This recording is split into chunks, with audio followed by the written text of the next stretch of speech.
with both feet. So we bought the fire station, we bought the 4 properties. And then, I mean, it's amazing like how the pieces just fell into place. And we found these 6 amazing 1800s shotgun houses that we were able to move, and then able to find other crazy people like ourselves to buy them, in completely dilapidated, ready to fall down kind of circumstances. And the only thing was the people we found to buy them were not our contemporaries. They were basically the sons and daughters of our friends, because all of our friends said, "You're crazy. We would never do this. You're gonna, it's nuts." So we like a challenge. So we plunged in and just found some great people to kind of create this vision. And I wouldn't say, I think, it's funny because we live with Jeff Kaplan, who's started a lot of the like business endeavors in the East End. He's owner of 2 of the houses on our lot. And he, I think, is much more visionary and intentional about what he saw in this kind of community. But I think what we really liked about it was that we would have this space for people that we all knew, that we could have our own private houses, but yet with just a text, we could say, "Hey, let's do a potluck dinner tonight. I've got this, you've got that. Let's come together in our backyard." Or, we, during like a lot of the debates, we say, "Hey, wine and cheese and, Biden and Trump at 8:00." And we would set up the projector, put it on the, project it on the back wall of one of the houses. And we'd all pull our, stadium chairs over and watch and have a, wonderful conversation. And I think for me, that's the magic, is that you can be spontaneous because you're with people who have kind of that same outlook, who have that same desire to have community, to share a conversation, a glass of wine, a meal. But yet you're also very happy to then retreat back into your own space. So just from a community standpoint, like that for me is what's really great. And having Jeff Kaplan is also a bonus because, he'll do like poetry slams, and he'll bring like all of his artist friends over, and they'll just be on the back porch of one of the houses, and just 20 people will just come up and, spew, whatever poetry they wrote for that night, or it'll be a music thing, or, whatever, like everyone shares their gifts and their talents, which we like. And could you say a little bit about your neighbors outside of your little family? Sure. There? So we moved 6 houses. One of them is our guest house, which we rent to Tom McCaslin, who obviously Steve Stelzer knows, but he's the director of the housing and community development for the city of Houston, and his wife, Elena White, daughter of Bill White. And then next door was Drew Bacon, but he has moved to LA. So it's now being rented by a guy, Neeraj Tandon, he works for the county. He's a brainiac, super great guy, and his girlfriend. And then 2 of the houses Jeff Kaplan owns, but they're Airbnbs. So that's another great, most of the time it's great. In COVID, it's been a little tricky because what has happened to Airbnbs is they get used for parties because they can't do it, in their own house. So then they, and so we've had a few chats with Jeff, but we've worked it out. And then the back 2 houses, actually we're in the process of selling. She's fantastic. She actually works for Axiom, which is the International Space Station company that I was in the news today, actually. They three guys are paying $55 million each to go up into the international. So she's joining us with her partner. So it's an eclectic group, but all, I would say, 40 and under. Nice, nice. And what about going, stretching outside of your fence there? What's going on, in the immediate and then beyond? What is the feel of the neighborhood compared to when you walk out of your house when you lived in Westview? Can you describe that for people? Well, I would say, more and more I'm seeing people like me. When we arrived here 7 years ago, it was 80% Hispanic. Most of the time, I spoke Spanish all the time. For better or for worse, that's changing with all the development of condos and townhomes in the area. A lot of young professionals are moving in. And, the way I measure it is when we first moved here, I would never leave my house to walk my dog without a big stick or umbrella because there were so many stray dogs that I would have to fend them off. Now you don't see any stray dogs and it's all people with dogs on leashes. So it's changed tremendously in the 7 years.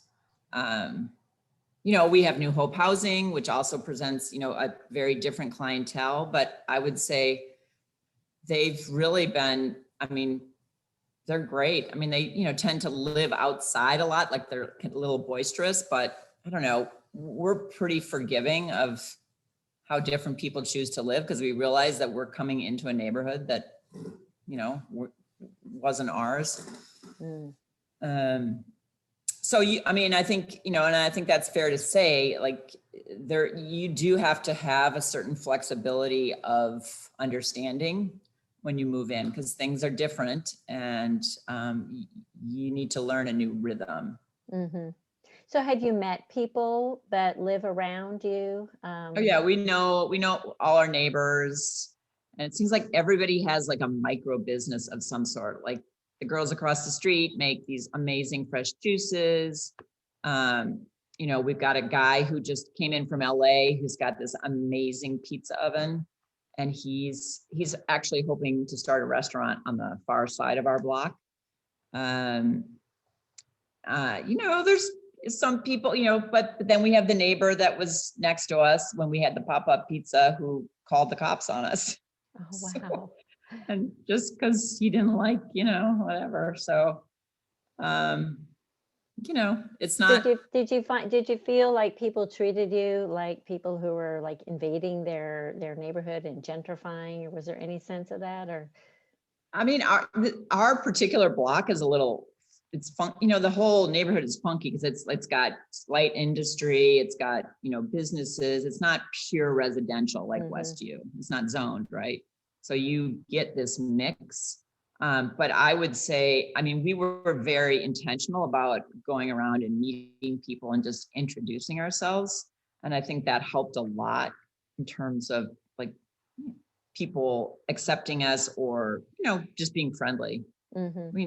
Don't get me wrong. There's definitely some people who kind of like, hey, hey, Whitey, you're not really welcome here. So, it's not like everyone's open arms, but certainly not hostile in any way. Well, Mike Ergang has put a question in the chat. He says, what were some of the pros and cons of your move? Pros and cons. Well, pros, we definitely got to see, we were, definitely living an experience that is way different from Westview, which I really appreciate. I love being on the light rail. We use that, or we did use that all the time to like go downtown for, like any kind of arts or movie or going to the parks. So having that transportation option nearby is definitely a plus. And I like the fact that it's kind of an emerging neighborhood. It's fun to, it's almost like a sleuthing game. Like what's the new, shop that's opened up, or have you heard about this Chinese restaurant? And it's like, everyone wants to go check it out because none of them are established businesses, right? They're all new. So that's been really fun. Cons, I mean, we've definitely had, I don't fear for my safety. Like I take my dogs out 10 o'clock at night walking and I never worry. Of course, I do have a pit bull, but he doesn't know he's a pit bull. He probably would never, he would never bite somebody, even if he was attacking me. But there are people, I think, more with some mental illness because you've got New Hope, but I don't know if they're coming from New Hope, but they're that close to downtown, like, in all the encampments downtown, they sometimes spread out as far as here. So, we've had a few, kind of bad things happen, not to us, but just on the block. I think you guys are actually 1.5 miles. Somebody could cross-check that for me, just a little bit over a mile. Yeah, we're closer to town than we are. So we're further, we're much more embedded in the kind of residential area. Yeah. Can you say something about, like, just practical things like grocery store shopping? Like, where do you go grocery store? Is there something in the neighborhood that works for you? Or so I would say, there is a Kroger, and it's gotten steadily better. Like it has, has an organic section. It's starting to carry more products. A more mix of products, I would say, not just purely Hispanic products. So I go there for kind of, if I'm making something and I need something quick. Phoenicia downtown, I go to a lot. And then, I still rely on, because I'm out and about, I'll go to Whole Foods or something, but Kroger is pretty much it for the neighborhood. And we've tried a bunch of dry cleaners, haven't found really somebody that I like yet. What's a dry cleaner anymore? Huh? I said, what's a dry cleaner? Back pre-COVID, I guess. Back in the day. The great thing is, like, the farmers market on the Esplanade every Sunday. Great, great products, great market people. That's always super fun. Navigation is changing by the day. The Acadian restaurant now is really good and fun, and it's not Mexican, so a little bit different. Fare. What other kind of? I was going to ask you about bike riding. I know Michael is a big bike rider, and if he was here, he would probably want to talk about that. Maybe, I don't know if you. Yeah. Well, I guess I'm on the Buffalo Bio Partnership Board, and we have a huge. We just finished our East Sector Master Plan, which is pretty amazing, and it's going to be phases over the next 20 years, but it's very ambitious, and it's really aiming to connect the second ward with the fifth ward and create access to the bayou. It's pretty hard to access on the fifth ward side anyway. So there's going to be, like, the York Street area has huge plans. We're going to redo Tony Marone Park. There's going to be a lot of, I don't know if any of you guys are familiar with this Turkey Bend property. Yeah. That's only about 6 blocks from us. Okay. Well, that's that's like one of my favorite places in Houston. If you've ever been down there on the wharf, it's phenomenal. And we have huge plans for that. So, and those are going to be kind of part of the first phases, Turkey Bend and York. So you guys will definitely have, huge benefits coming off of that. And big part of that is connectivity for bikes. Yeah. So it will be along, York. We're creating all sorts. Rodney Ellis is just going to town on bike lanes. I don't know if but there's Polk Street and they're turning York and Sampson into 2-ways instead of 1-ways, which will help. Oh, okay. We're super glad because the speeds get crazy. Yeah. What about like involvement in the community in terms of like schools or I know that Margie, who's on our call, she is heading up our neighborhood engagement team, and she's been, reaching out to we're trying to reach out to the East End YMCA planning group, and I know there's plans for the Dolly Parton Imaginary Library. So there's a lot of things that are going on that we wondered if you had plugged into any of those things. I haven't really, because that's my job in Gulfton. So Okay. I'm plugged into everything in Gulfton, but I haven't really, and I don't have kids in schools anymore, so it's not really a natural way. But yeah, there's certainly plenty of opportunities with Baker Ripley and, the Center for Pursuit. That's got tons of stuff that's going to be projecting off of there. I don't know about that. Center for Pursuit. Is that on our So radar, Margie? it's the center that was on Memorial, or for adults with like cognitive disabilities. Oh, ID for. I don't, but it's this guy, David Baldwin, who runs Lionstone Real Estate Ventures. It's his baby. He and his wife basically they've sold the property on the west side and moved to the East End, and they have huge plans with the neighborhood. So that would be a really great one to. Okay, that's out. good. Yeah. I mean, in Buffalo Bio Partnership, that there's tons of opportunities for volunteering and community engagement with that. Yeah, we've met some of those guys. I was on that bike ride in December, and I met Jose Solis. I don't know if you know Jose. Yeah. Mm-hmm. So Margie, did you have any questions about any of that neighborhood connection? I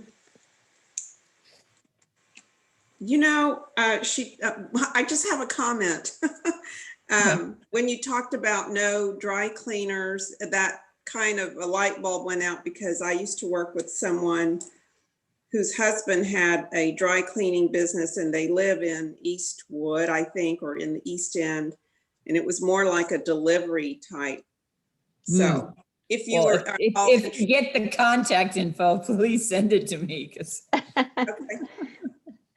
but I do have a phenomenal dog walkers. If you ever need dog walkers, these guys come to your house and they do great. So it's easy to plug in with all these different services. Yeah. So Anne, what's your favorite restaurant in the area? Oh gosh, there's so many. You listen to that, guys? There's so many, she can't even think of which one is her favorite. Oh gosh. Champ Burger? That's my husband's. I mean, seriously, I can't go there but once a year. It's just so. I mean, it'll shoot the diet within seconds. It's very good, but you can't even look at the menu. I know. Not good for the heart or the waistline. That's where we end up when we go biking with Jim and Chris. We usually end up over there. Yeah, it's pretty good. Gosh, I don't know. I mean, like there's Brass Tacks for coffee in addition to that's really good. I mean, when I say East End, this is like actually closer to Dynamo Stadium, but like, Nancy's Hustle, and they just opened a new kind of Italian place called Tiny Champions, which is really good. I mean, I used to like Ninfa's, but I've just been there. I can't do it anymore. You're done. Yeah. And 713 Kitchen 713 used to be here, but they left. And then, but we always seem to, I mean, we're always bringing people over from the West Side to have dinner over here. So what are your friends, the ones who thought you were really crazy 6-7 years ago? What do they say now? Do any of them say, still think we're crazy, but I mean, they'll come over. I mean, we've hosted hundreds and hundreds of events, and I mean, people love the space. I think as we get older, there's a lot of people that just like kind of their creature comforts, and they like routine. And so like, I get it. It's not for everybody. But I just always like newness and exploring. So Margie's asking if you're aware of any more grocery stores on the horizon being planned for the area.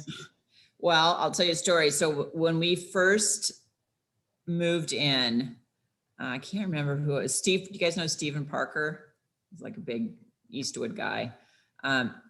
he set up a meeting with Lisa Helfman, who's at HEB, and Scott McClellan at HEB. And they came up to our house and we sat him down and we were like, we really need a new grocery store over here. Like, how can you, what's it going to take? And he said, well, that's fine. I just need 7,000 more rooftops like yours, and I'll be right over. So I don't think we're quite ready yet for a major new store. No, but it's starting to happen. I mean, there's more and more new places, right? But not 7,000 yet. Yeah. I mean, for me, like Phoenicia's super convenient because you can just drive right into the second floor. You're right there at the store, pop down. I mean, they have most everything, and I can be back home in 7 minutes. So. Yeah, they are really good. Yeah. Okay, guys, come on, ask your questions. What's on your mind? If you don't want to go off mute, you can. You can say it doesn't have to be politically correct questions. You can ask that burning question that. Anne is very chill. You don't move to the East End if you're uptight. Okay, What's how does your Mike? address? Go ahead, Mike. What's your address? 317 Sampson Street. Mike's going to Google you from Washington State. Kathy, you were asking something. So would y'all do this again in another area? Are you done with this project? I don't know if I do it again. I would do what we did in a heartbeat again. I mean, it's been fantastic. And I think both of us have reaped far more benefits than any cost or downside for sure. Okay, what would you do differently? I'll ask you that. What would you do differently? I'd get a better contractor. We just had nightmares with the contractors. Partly is Houston doesn't appreciate, historic houses or old houses. And I mean, it was like a struggle every day to get the subs to do the work. They're just like, knock this thing down, we'll build new. Oh, wow. So it was kind of depressing, actually, what would we do differently? Gosh, that's a good question. I don't know if we would, I feel like we got so blessed with like great neighbors and people who just had our same kind of vibe, and it's worked out all of us, I'm sure, all 6 houses would say like it turned out way better than we could have imagined. I guess the real rub is when we sell, will we get our money out? So what advice would you have for those of us that we're about 2 years away from moving in, if all goes well on our timeline? What would you tell us to do to kind of get ourselves ready for a move over to the East End, for life in the East End? Are there any things that you would advise? I think you're doing it. You're already starting to like figure out who's who in the neighborhood and taking advantage of different events and learning about what's going on. I think people appreciate like you taking an interest in their neighborhood, and not coming in with any kind of either preconceived notions or trying to replicate what you had in another neighborhood. I think, it's about, kind of slowing down and observing and seeing there are different rhythms and different kind of a little, different cultural norms that, for us have been like, and that's why we did it, right? We wanted to learn about how other people live. And, just seeing like, like there's so much, so I'll tell you some like rituals that you would never see in Westview. So every Sunday afternoon, there is a trike group from the 3rd Ward. So it's like all African-American guys, and they ride their 3-wheelers. they come up York, and then they do a big loop and they come down Sampson, and they come by our house and they're all like doing wheelies. And it's so cool. It's like, oh my God. And they like, it's like critical mass for 3-wheelers, and they just take over the roads and super nice.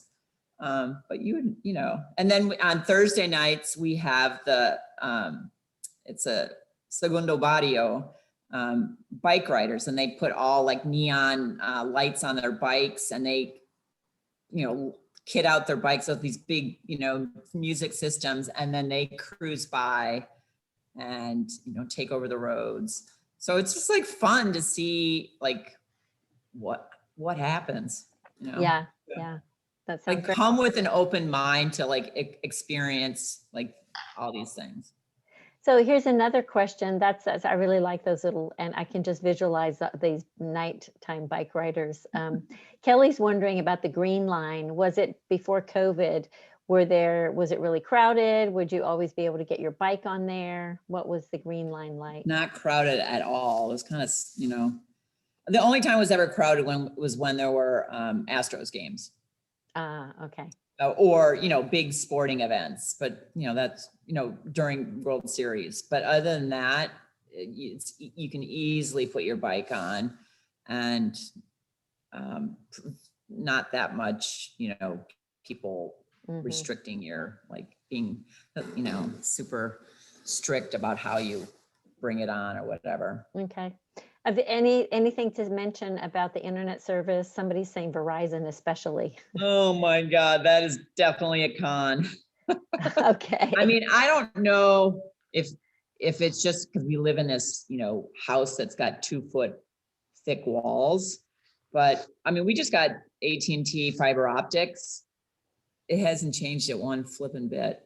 So I was actually gonna forewarn you that typically I get booted out of my Zoom calls. Okay. Well, we're blessed tonight because you're still here. Hey, Yeah, I I'm do still with you. I do too. And I live right by West U, and everybody can testify. I have several people on the phone tonight that are my internet backup because of that thing. Yeah.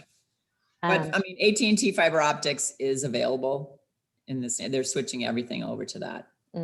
but it's not great. So as long as you don't have very thick walls, maybe it'll work better. I don't know. Yeah. Well, that's something that we'll have our tech guys work on the common house. Yes. So the other thing is about traffic. Oh, sure. I'm just getting off the chat, Tom. Let me pick the next one off the chat, and then I'll pick you. Okay.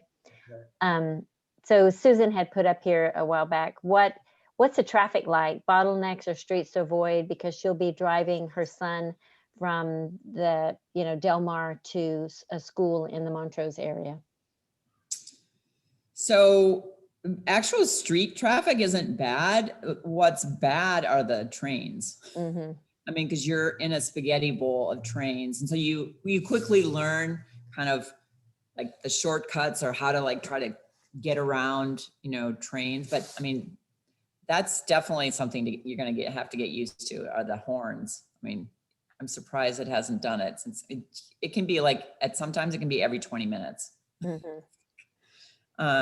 And then, then you have to, it's hard once you're in line then to get out. So you get stuck behind trains a lot.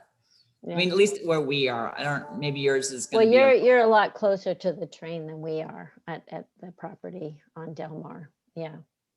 Yeah. But most people in Second Ward can all hear the trains. So yeah, it might be a little muted, but, and just to get out, like there's trains on all sides of us. So And it you just behooves you to learn. try to figure out kind of Yeah. your route that's Yeah. least obtrusive.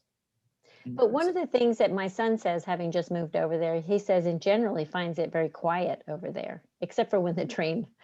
Yeah. But apart from the train, it's very quiet. I mean, we keep our windows open all the time.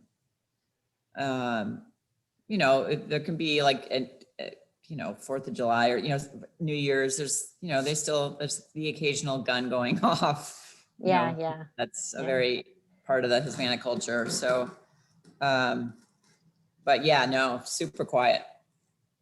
Thank you. Tom, you had something you wanted to tee up. Mine was a similar question. And are you putting more miles on your car or less miles on your car since the move? Good question. Oh, that is a good question. I mean, during COVID, definitely less because I work from home. But it doubled my commute for my job. So I was 5 miles away. Now I'm 12 miles away or even more. It used to be quite easy to get onto 59, but TxDOT just did this flyway thing. It might be easier for you because you can go down Cullen. It's But you have to do- very you have to- easy to get on 59 now for us because that new entrance that they've created there at Cullen is fantastic. Yeah. Did they create like a legal entrance? Because for a while you had to just cut across. No, they've changed that. Yeah. Okay, good. Because I guess everybody was cutting across, so they Yeah, realized it they was better fix so it. dangerous. It was Yeah. ridiculous. So that for you guys will be then easy. Yeah, because we just get up on 45. There's like this bypass to take you over to 59. It works great. Yeah. Okay. Let's see. June is asking, she's our artist, and she's asking, what's the story about all the murals? I'm not really sure how all the murals started, but I mean, it's definitely, I mean, part of the culture of the East End to tell the immigration story through these big picture murals. And so, I mean, that's just been so fun to finding all those and figuring out like what they mean. And it's like a big jigsaw puzzle, right? Because they have, stories about things that no longer exist. So it's been, yeah, the murals are fabulous. And there's just a big, I don't know where the Amazon delivery services now. There's a huge, it's right on Harrisburg. And it's just like this big, huge kind of warehouse that's full of graffiti artists. Yeah. Oh, Who yeah. are also the muralists. Yeah, yeah. Cool. So that's also. We a should have cool asked subject. Jeff that question, right? He's the art, it has all these art connections. Jeff Kaplan. Yeah, yeah. Or who? Yeah. Oh yeah. He knows everybody. Well, guys, I think the questions seem to be, I mean, I can go on with questions forever, but I'm just looking at my group and they are, Sandra went off mute. Were you going to ask something? Oh, Tom is desperately Oh, waving his Sorry, hand. Tom, but you're on mute there. So go ahead, Tom. Well, Elizabeth was waving her hand. Elizabeth, did you have a question? Uh-oh, you're muted. You're back on mute. It's a big picture question. I'm not familiar with all the redevelopment package that's happening in the East End, but I know it's a lot of redevelopment, with the city and maybe even more federal or whatever. And my question is there an effort to dedicate some areas to remain residential? Single family residential in particular? Like what you've done is like literally historic preservation, because you got some houses as well as the station. But I know, I mean, I don't spend a lot of time in East End, but I'm always struck by how many more blocks of townhouses and mid-rise apartment buildings there are. And I'm assuming there were, 100-year-old houses or whatever that were getting knocked down to do that. And I'm just wondering, in the redevelopment, have they made an effort to maybe have some areas that are going to stay residential? Because in Houston, you have to have a group that gets their own restrictions together. And I don't know if they're powerful enough in the East End to say, okay, we're going to preserve this area. I know in the Heights they've got restrictions in certain parts of the Heights. So ideally, if they maintain them, those 100-year-old Victorian houses are going to stay there. So is there any effort like that on the East End? I am not aware of any, and I've basically kind of heard that the city, I mean, there are some tools that the city could use to try to, retain that historic legacy. But to my understanding, the mayor's office has chosen not Looks like Geez, I'm gonna need Kathleen to- might have some input on that. I saw her waving her hand. Kathleen? Yeah, so portions of Eastwood are dedicated historic districts. And about 8 or 9 years ago, the city of Houston started on a path to making the historic district ordinances binding, which means that unlike in prior years, if you wanted to tear your historic bungalow down, you just filed for a permit to tear it down, they would deny it. You'd wait 90 days and you could tear it down. Now they're almost all binding, including Eastwood.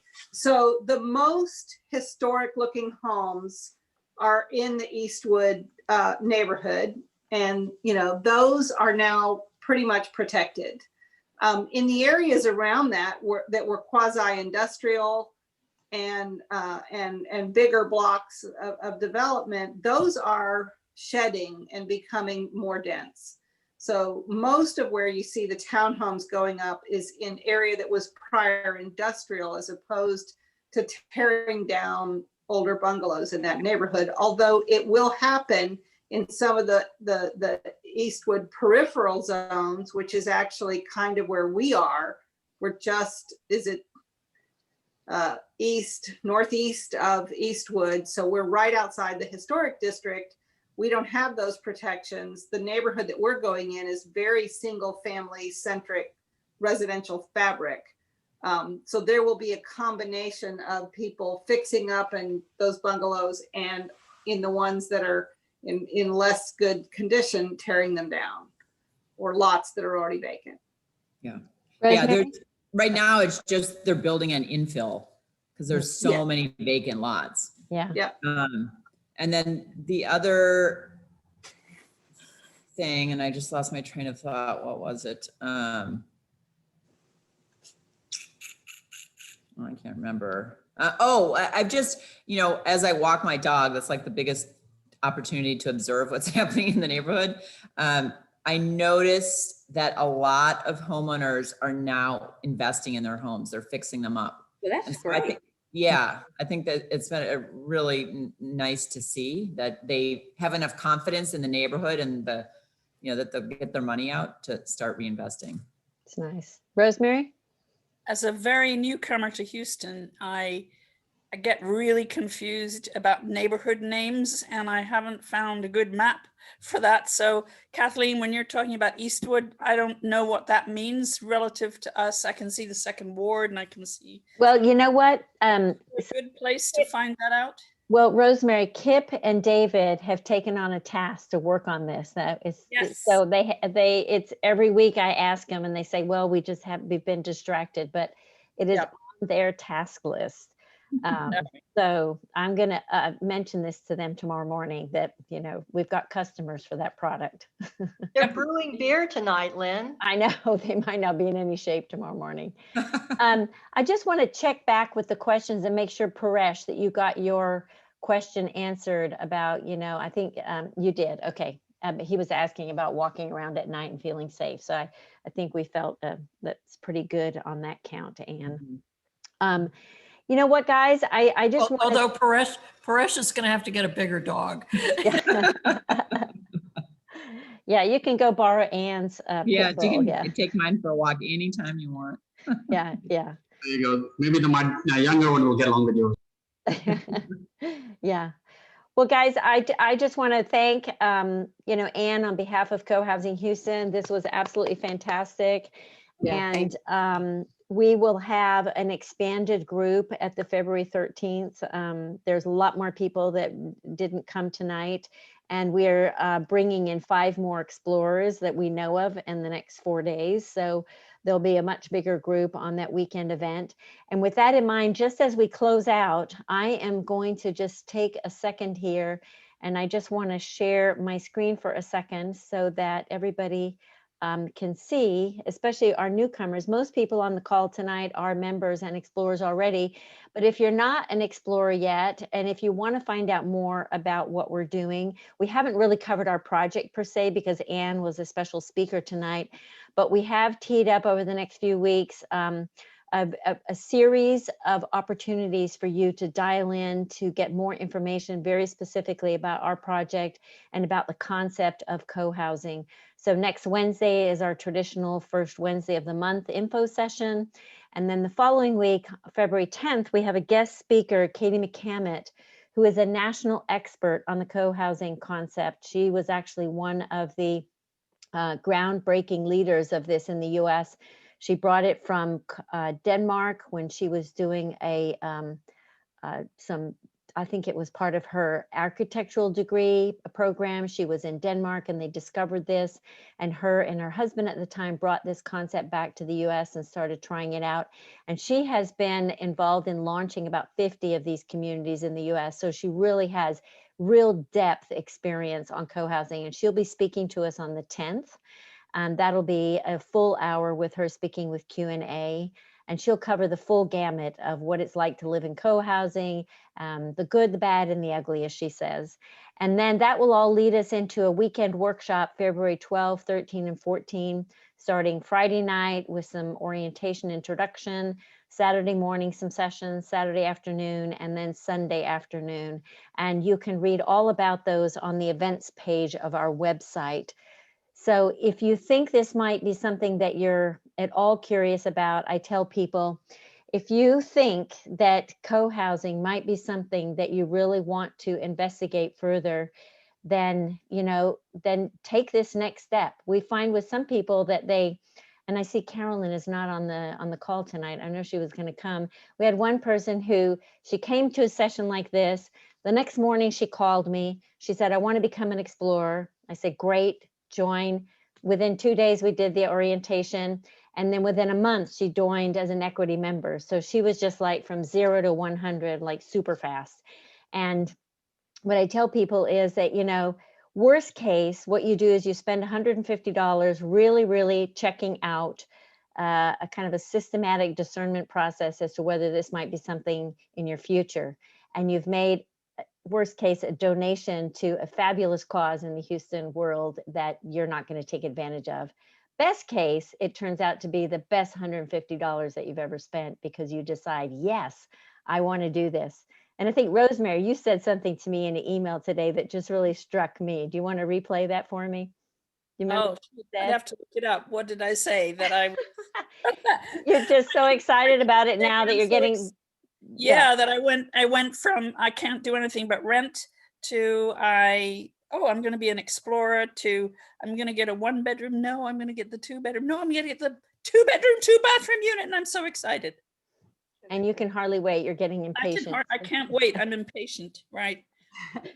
So actually, I'm getting very impatient too, because I'm spending all these calls talking to everybody, doing all these info sessions. And I'm like, I am sick and tired of talking about this. I just want to move into this place. So, and I see Susan's nodding as well. Yes, yes, yes. So if any of this sounded interesting to you tonight, or you want to come back next Wednesday, or you can just call me. My phone number is on the website. Just call me, chat with me. I'd love to talk to you some more. And once again, a big virtual round of applause for Anne. And thanks. And we're sorry that Michael missed it, but we'll see him on the 13th. It sounds like. Well, I'll let him do all the talking on the next one. Yeah, you can tell him that we'll have a bunch of cyclists at the next one because yes, he will be happy to oblige. Yes, we'll want to hear about that. That'll be great. So I think we're going to finish early tonight, unless anybody, did I miss anything? I'm looking at my partner here, Kelly, who's always helping me keep things organized. Are we good, Kelly? Yeah, I think we're in good shape, but I'm happy to stick around too if people would like to ask specific co-housing questions. Same. Yeah, since we were light on co-housing tonight. Yeah, especially Marcia, Linda, and Elizabeth, if you guys want to hang on, we'd love to continue chatting with you. I'm going to turn the recording off. Thank you.